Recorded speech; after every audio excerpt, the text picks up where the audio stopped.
Some years ago, I was in Rome, in the aula, that's the torture chamber among students, where we have to defend things in public.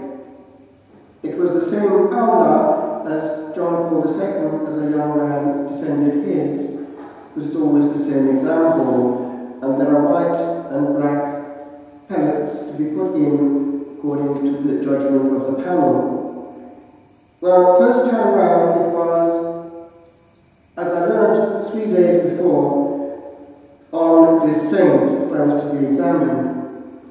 So I had, as it happens, a relic, first-class relic of her, and took it with me. Little did I know that some years later, about 2 actually, I was to find myself henceforth belonging to the monastery that she had used as a basis for her operations. Indeed, the abbot, John Giovanni, heard her last confession before she died in Rome, and we have their correspondence.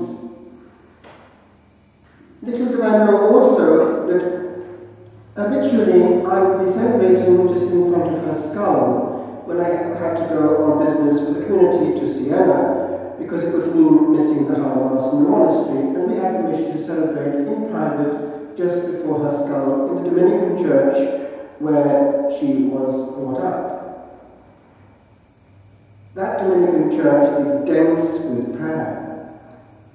I will tell you a story. It'll be enough. In that same church, one day, she was very ill, but wanting intensely to receive the Lord in Holy Communion. Her spiritual director, and also, as it happens, her secretary, personal friend, and a future leader of the order, Dominican order, and by now a blessed, Raymond of Capua, who, although was younger than she, or rather older than she, would call him her mama. That was the bond between them.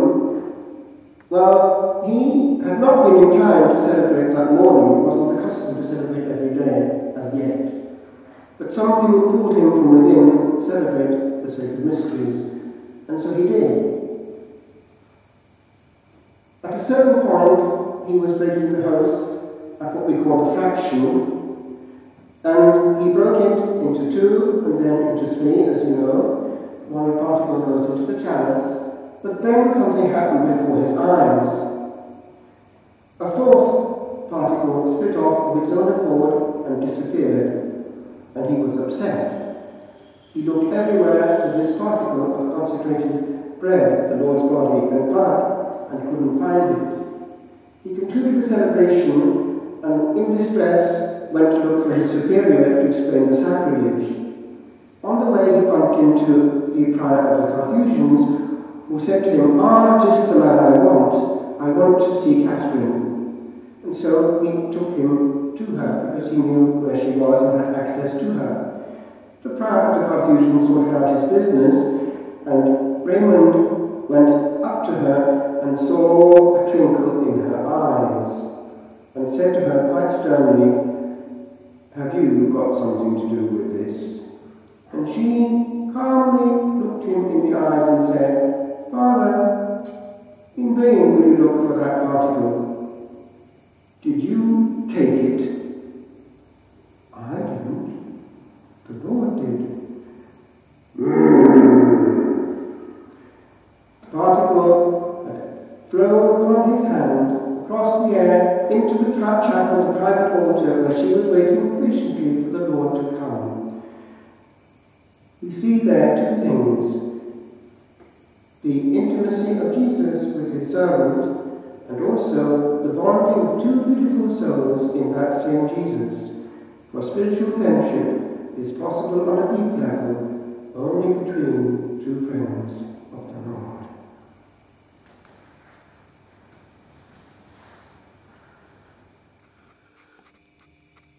Ubi caritas et amor, ubi caritas Deus ibi.